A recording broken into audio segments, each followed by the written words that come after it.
Good morning students. कक्षा 9वीं के सभी छात्रों को सुप्रभात। मां कल्याणिका पब्लिक स्कूल से मैं एन.के. शर्मा। आज हम एक नए विषय के साथ फिर से उपस्थित हैं। कक्षा 9वीं में व्याकरण खंड में सबसे प्रमुख और सबसे सरल या आसान हम कहें कोई टॉपिक है तो वो है उपसर्ग और प्रत्यय। जी हाँ, आज की क्लास में हम उपसर्ग और प्रत्यय के बारे में ही पढ़ेंगे और कुछ महत्वपूर्ण चीजें इसके बारे में जानेंगे भी। सबसे पहले हम पढ़ते हैं उपसर्ग के बारे में। पिछली कक्षाओं में भी हमने क्रमबद्ध तरीके से कुछ ना कुछ जाना है उपसर्ग के बारे में। उपसर्ग शाब्दिक रूप से उपसर्ग का अर्थ होता है एक ऐसा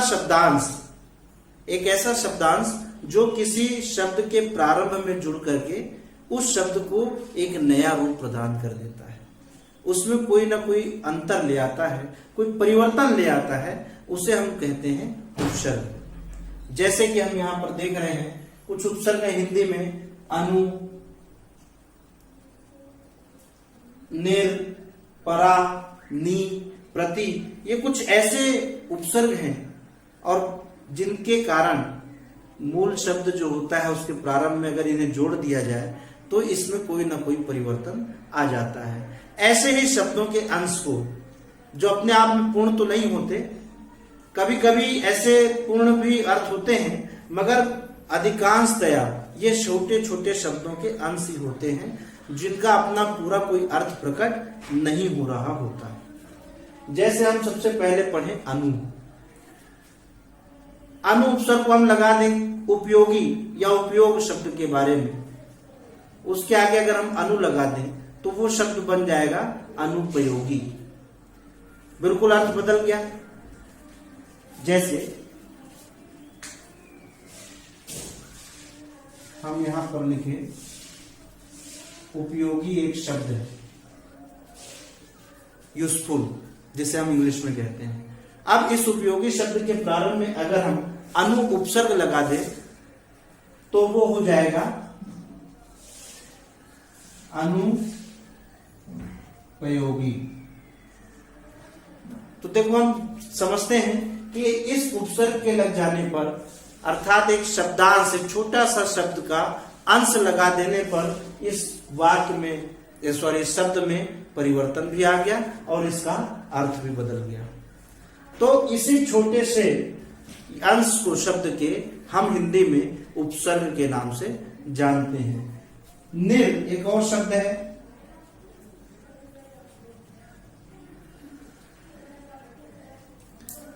निर, अब हम एक शब्द लेते हैं कोई दूसरा, मान लीजिए अपराध एक शब्द है।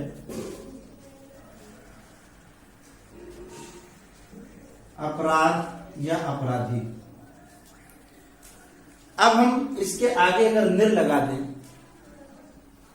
तो ये बन जाएगा एक नया शब्द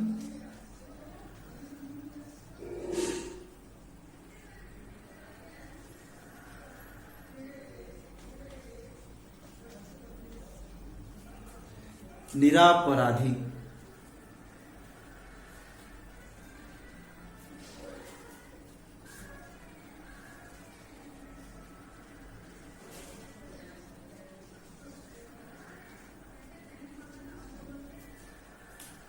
तो इस प्रकार बड़ा सरल सा हमारा ये टॉपिक है उपसर्ग। इस पूरे के पूरे एक्सरसाइज से हमें 9th में 2 नंबर मिलते हैं उपसर्ग और प्रत्यय के बारे में।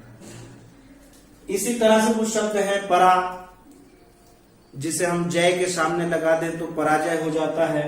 नी, बंद या शेष के आगे हम लगा दें तो हम ये हो जाता है निबंध।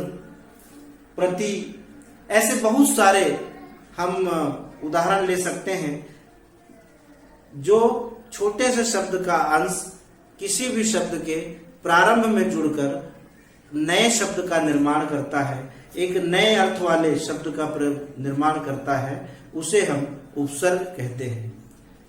इसी तरह से प्रत्यय के बारे में जब हम चर्चा करते हैं तो उपसर्ग का बिल्कुल ठीक उल्टा कहा जाए तो वो हो जाता है प्रत्यय। उल्टा का मतलब विलोम शब्द नहीं हम कह रहे हैं। उल्टा का मतलब यह है कि जिस प्रकार उपसर्ग किसी भी शब्द के प्रारंभ में जुड़कर उसे नया अर्थ देता है, उसी तरह से प्रत्यय किसी भी शब्द के अंत में जुड़कर उस शब्द को एक नया रूप दे देता है, उसे हम प्रत्यय के नाम से जानते हैं। ऐसे बहुत से उदाहरण है, बहुत सरल सरल से उदाहरण है, जैसे वाला, हार। उदाहरण के लिए दूध एक शब्द है। अब दूध के पीछे, दूध माने मिल्क, एक पदार्थ, एक वस्तु। अब हम इसके पीछे अगर हम वाला शब्द लगा दें तो वहां पर एक व्यक्तिवाचक संज्ञा बन जाती है और दूध वाला एक व्यक्ति का हमारे दिमाग में चित्र आ जाता है। अर्थ बदल गया केवल एक पीछे में प्रत्यय लगा देने मात्र से। तो इसी प्रकार वह शब्दांश जो किसी भी शब्द के अंत में जुड़कर उसे एक नया अर्थ प्रदान कर देता है, ऐसे शब्दांश को प्रत्यय कहा जाता है। तो उपसर्ग और प्रत्यय, जिसे हम पिछली कई कक्षाओं से पढ़ते हुए आ रहे हैं, आज हमने उसे फिर से रिवाइज किया। अगली कक्षा में नए टॉपिक के साथ फिर से हम उपस्थित होंगे। धन्यवाद।